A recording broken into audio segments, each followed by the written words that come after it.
Welcome to Wednesday Weekly Wisdom, and today I have a guest. I have Donna from SiSTEM. I'm just going to invite her to the call now. Donna should be able to join us shortly. So let me tell you a bit about Donna. So Donna is a mechanical engineer. Hi, Donna! Oh my God, finally! I was getting a bit scared. I know, it's like, I'm so excited for this call, so I'm so glad you could join. Because you know you're my very first guest on Wednesday Weekly Wisdom. I've been doing this series since last year, February, and you're my very first guest. I'm so excited. Right, I love it. So let's start by first telling everyone about you, because it's amazing. You're a mechanical engineer, you're an ecosystem programmer at the Royal Academy of Engineering, and of course you and your sister co-founded SiSTEM, which I had the pleasure of joining in February. That's when we first had our great chat. So I can't wait to hear more about your story. Like, first of all, why mechanical engineering, and how did you get here? Like, just tell us everything. Crazy story, guys. I'm ready for a story. I started with a little dream in about secondary school. I was really good at maths, and I was very creative as well. I used to love playing the trumpet. I used to love art, but I loved maths as well. And I just Googled one day, what can I do? Creativity and maths and engineering came up, and I was really excited. I was like, wow. I read the description, I was like, oh, engineering, this is for me. And then I went back to school and I told everyone I wanted to be an engineer, and everyone was looking at me like, well, what's that? It was just like, oh, a bit of a shock. But then I continued with the dream, and me and my good friend Mia, I always shout her out because I don't think I would have got this far without her. We both wanted to do engineering, and we kind of encouraged each other because we were the odd one out. And yeah, it was really exciting as well, time to just like discover engineering and discover that this is for me. But yeah, during the time of like getting onto my degree, it was hard because I wasn't the best with exams. Like, I could learn something, I can understand it, but when it comes to exams, like, my mind would go blank. So I really struggled to just like get the grades to go on to the but I finally got there. It took a few tries. Finally got there. Yeah. And yeah, somehow I'm here today. So because you didn't have that, and then you went on to do an MSc. Yeah. So I my degree during the pandemic. That was a really challenging time. You did your degree during the pandemic? Yeah. Oh, so my final, oh my God, tell us about that. That was crazy. My final year was mad because half of the time it was like everyone was going to class, it was all normal, and then all of a sudden it was like everyone needs to go home, we're locking down the country. And my project was to do with like kids, because the title was why was there a lack of women in engineering, and I was looking at the ages between 11 to 16 to see why they don't have knowledge about engineering careers. So I had to go into schools. So when the pandemic came, that kind of halted my research, and I had to like look at it in another way. So yeah, it was really sad because I really wanted to meet kids. Now we do it all the time, but back then that was my passion. And yeah, and it's probably like why we started SiSTEM, through like that research and stuff that my sister did on the side as well. Yeah, so that was crazy. And I would not advise anybody or even recommend doing a dissertation during the COVID. It was, yeah, no. But it's incredible because you persisted through it, and then you went on to do your master's pretty much immediately. So clearly it didn't put you off. After my degree, and even like I had my graduation online, I was just like, oh, I don't. Online graduation, no robe, no hat, nothing? I was in my house, I was just like this, waving to the screen. It was so sad. I never got Oh my God, I feel kind of sad for you. Yeah. And I remember just thinking, like, I really want to walk the stage again. So the masters was always in my mind, but because of the I had during COVID, I was just like, yeah, I don't want to do this anymore. So I kind of took a break from engineering, and then I went into academia. I went into like industry. So I worked in a manufacturing company. And I thought that this was me. Like, if I tell you that, oh, my favorite thing in engineering is manufacturing, that was my thing. Like, yeah, that's my best schools at uni was through manufacturing. This was the job for for me. But I realized then that I really wanted the people contacts. Like, I was so passionate about women in engineering and just diversity and inclusion. So going there, it kind of halted that. And as much as I was using my technical skills, that I just wasn't fulfilled with my everyday job. So I was like, okay, I'm going to go back to university, and the Queen Mary University in London. And yeah, that was another experience again, because I think it was me just like questioning myself. I was like, oh, is engineering really for me? And even though I feel I had the ability, I always had that little voice in my head, is engineering really for me? And I really do thank God for my sister, because she encouraged me during that time. And yeah, that was basically the birth of SiSTEM. Like, we spoke about all our experiences and just having a support system. And I always say this, that is probably the reason why I'm where, that's my foundation. Just have that support system. And yeah, so I spoke to my sister, and she basically told me that all the stuff I was going through, she was going through it, and we are in like two different complete sectors of STEM. I'm an engineer, and she works in the medical side of science. So it was weird. It was just like, wow, like we're both going through it. And yeah, we basically spoke to each other on the phone every day. And yeah, we still speak to each other every day after work, just to give like a little. It's like the cutest sisters. Yeah. It's adorable. Yeah. And it's just basically that little conversations and stuff. It helps because I'm educated. I'm able to offload. Like, if I had a bad day at work, I'll tell her, oh, this happened at work, what should I do? She can advise me, or she could like direct me to someone. And yeah, now we're doing it for loads of girls, and it's just really exciting. That's incredible.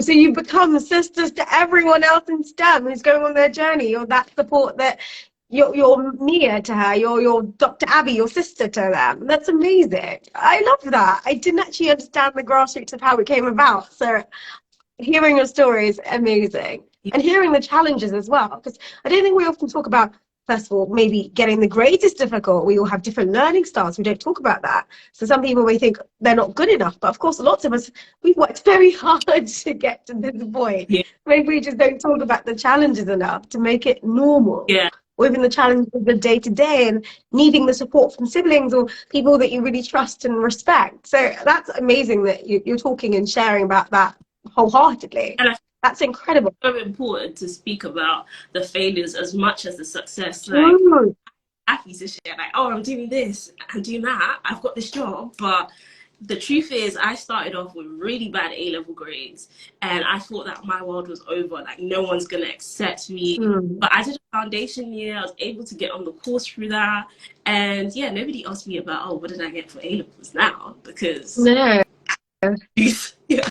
I mean, no one asked that question. I don't even remember. Like, it's just like you become as good as your last success, but often we don't talk about the process to getting our successful position or whatever position we are in the hierarchy, because we kind of just dismiss that part of the story. But it's so important because people are trying to follow us, and you know, maybe we make it seem easy. And it's really important to share the challenges.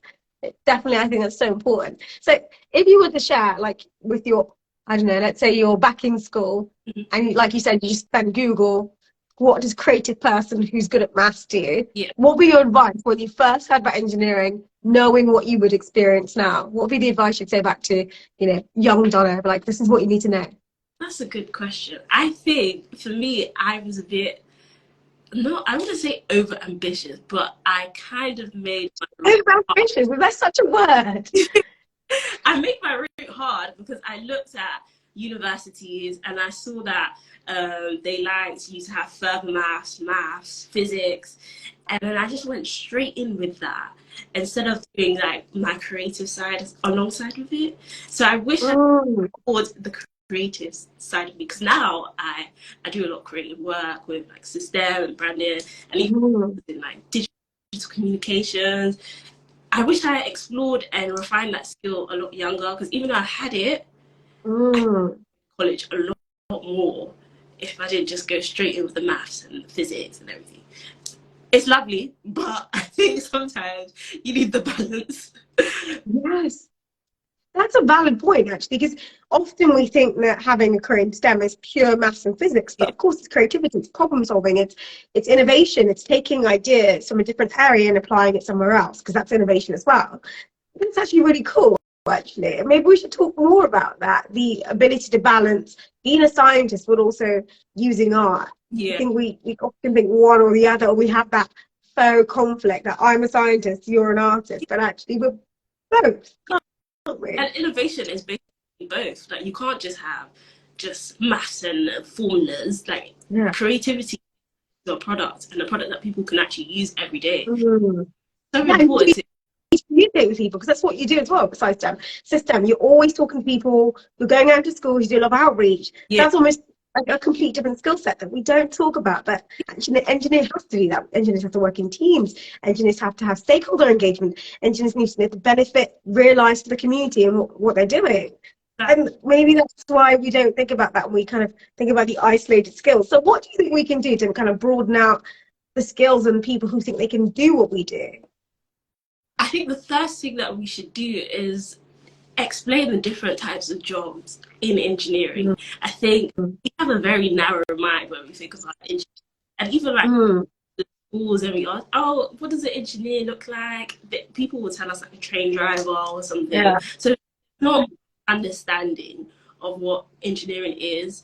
And if we look at engineering as like a big scope, we will understand that it's not just a technician or I don't know, just it's more, and that there's a business side to it, there's a creative also like communication side to it, and all of these things are in place for it to run as one. So it's so important, the individual little jobs that people do, because you can't have a great product without good social or good people skills. Like, you can't just be behind your desk, behind a computer. You need all the skills. You need to be all-rounded. So it'd be nice for like engineers and engineering students to explore more of that. It'd be cool to see that as part of the curriculum. I mean, when I was studying engineering at university, we did marketing, we did international business, we did loads of different things. I don't know if that's the same on all courses, but it definitely got us thinking about, you know, oh, an engineer is also the manager. Engineer needs to know the like financial costing of things. And actually, in industry now, throughout your career, you kind of have loads of different jobs. I don't know, like, you don't have one job. You're not just an engineer and do the same thing for 50 years till you retire. You have like loads of different segues. Like, and actually, that's really interesting because you have loads of different segues so far as well. What's your next segue? Can I be nosy? I feel like my engineering journey is just, I can't predict it. Even how I got into my job was crazy, because I applied for a role in like science communication, and they liked me in the interview, but I didn't have the science communication skill. I had like all the knowledge on science, but I've never really worked with like different agencies and stuff. So they liked me.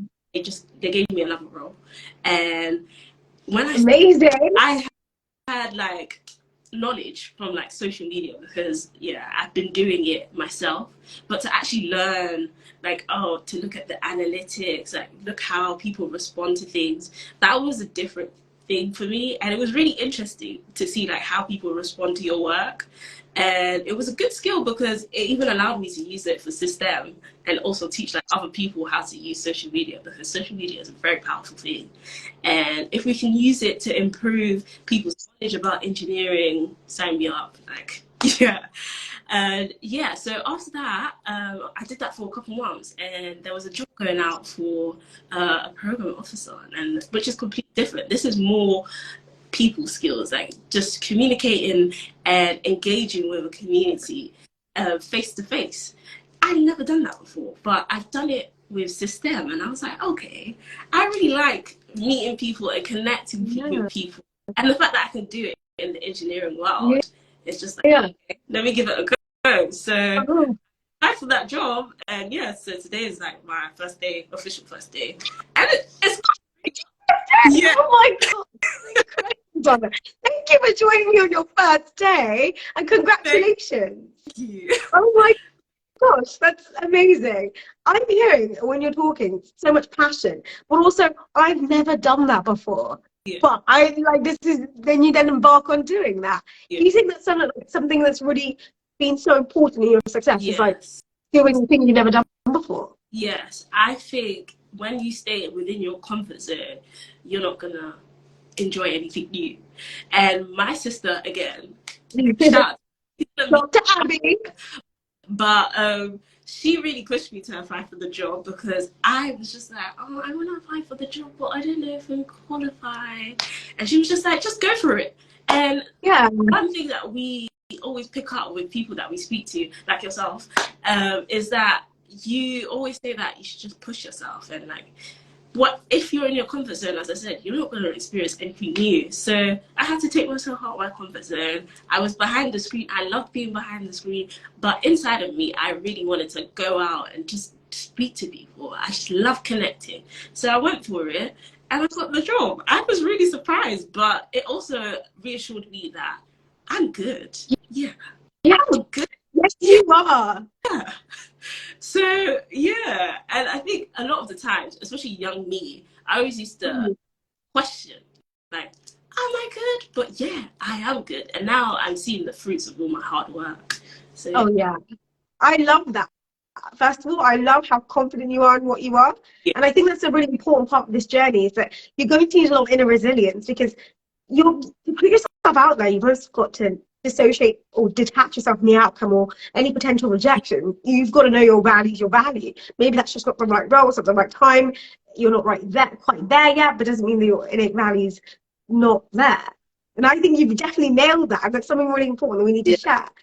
And something else that's so cool is that you seem to just align with your strengths. You talk so much about what you like. I like working with people. I like this. And you've almost found your way to create a career that you just truly enjoy. Yeah. And I think that's remarkable. Do you want to tell us more about that? Yeah. So I had to go through a lot of jobs I hated. And yeah, my mom would tell you that this is probably the only job or company that I've come back and I'm just like, I love it. But all the other companies, I am sorry to say, I would come back home and I'd cry and I'm like, this is not what I want. So I think it's so important to actually understand what you don't like. And when you apply for a company, make sure it aligns with your values. And I think the beauty of me working for the Royal Academy is that they are all about increasing diversity and inclusion in engineering. And from the beginning, from when I stepped into my lecture and I was the only Black girl, that was something that I was like, I need to change. So when it came up, I was like, yeah, this is the company for me. I see myself here. And yeah, I took the risk and it was very worth it, because a lot of my they're like, oh, but you're not going into your technical thing. I'm just like, yeah, that's true. I could always go back in the future. Like, I love innovation and stuff, but for now I really want to work with people, and that's what makes me happy. So yeah. And another piece of advice is don't listen to what other people say. Do what you Yes, that's quality advice. I think people can give you lots of advice, but it's your job to intuit if it's right for you. And I think, what is the thing that I like to say? The cruelest thing you can do is try to be a second-rate version of someone else at the wrong time. When you try and replicate someone's success, their pathway, it's just not right for you. It's not who you are. But if you do the things that you like, you're good at, and in fact, you learn from the things you don't like, you can actually get really fine-tuned on what a good job looks like, a good life looks like for you. And that sounds like something that you've already done. So if I was to ask you, because this series is called Wednesday Weekly Wisdoms, if I was to ask you 3 wisdoms you would share with everyone, what would that be? Okay, so my first one is don't give up. And very cliche, but the amount of times I've failed, and yeah, I failed a lot. It's okay, failing is good, right? My master's, I failed modules, but I still got through it. And I think you learn a lot from the failures. And even like with engineering, when you come up with a product or something, the first time you develop a product, it's not going to be the best.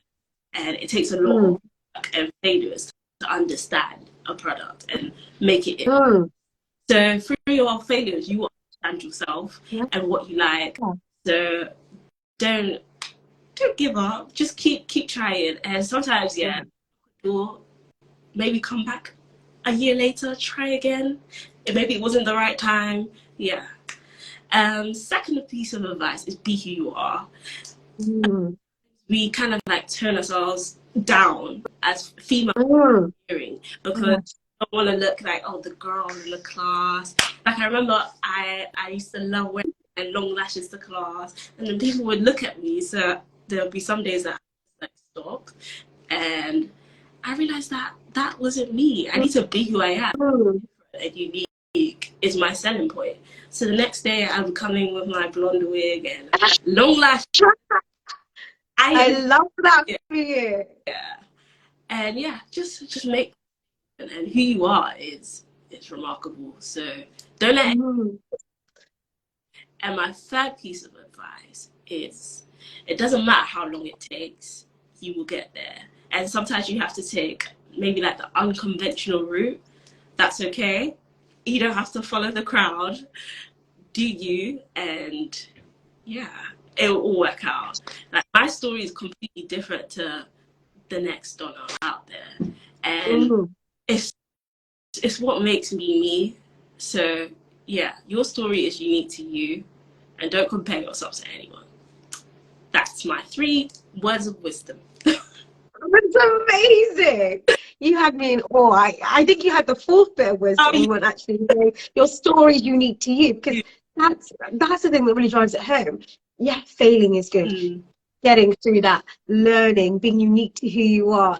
But also, actually, I think the final bit you talk about, just like owning your story, the thing that makes you you and your own unique pathway. Yeah. It's brilliant. And you clearly have done that from your very convoluted way to get to where you are today, and being so successful throughout it, and also clearly being so authentic about who you are as well. Yeah, I think it's people can see through the fakeness. Yeah. So, be real. Oh my gosh, I was so pleased you could join me. I really am, to be my first guest on Wednesday Weekly Wisdom after our fabulous chat in February. I'm over the moon, and I obviously have to have you again. Because you're just like best friends with your sister, so I feel like having you guys separate, I feel like I've split you apart. I feel I've done something terrible, so I have to have you back together and just hear both of you chat. Because we're always like, and you're twins. No, we're not, but in my head we are. Like, we should have been. I was like, I didn't know that, and I did my homework. No, that's incredible. I just love it. And clearly from that relationship and that bond, you've gone on to do the same thing and be big sisters to so many other young girls who want to do what we do. And you're bringing light and freshness to engineering in the wider world of STEM. And honestly, thank you so much for doing that work. I'm so proud. Every time I see your post, I'm like, yes, you're doing it. But keep doing the awesome stuff. I can't wait to have you on for future conversations about what else you're working on. And maybe when you're a few months into your job, you can tell us a bit more about what that means. Yeah. Right now, when anyone asks me, what do you do? I'm just like, oh, I don't know yet. But I'll be able to tell you everything about the ecosystem. Oh, I'm so excited. I'm so excited. We can do a series just about what that means, and maybe even like, I'm assuming sustainability. Am I right? We can learn more about that. So yeah, a lot of tech, but yeah, this is a new world for me. So a couple months time, we could do something. Definitely. I can't wait to have you back and hear a bit more about your new job and how you're continuing to be authentic, no fear about failing, and just smashing it and smashing those barriers. Thank you, Donna, for joining me, and I will see you hopefully again soon. Please join me again. I can't wait. You and Dr. Abby, we're going to have great fun. But thank you for being my first guest. I'm really honoured to have you on here. Bye, everyone. Thank you. Thank you for joining us. Bye.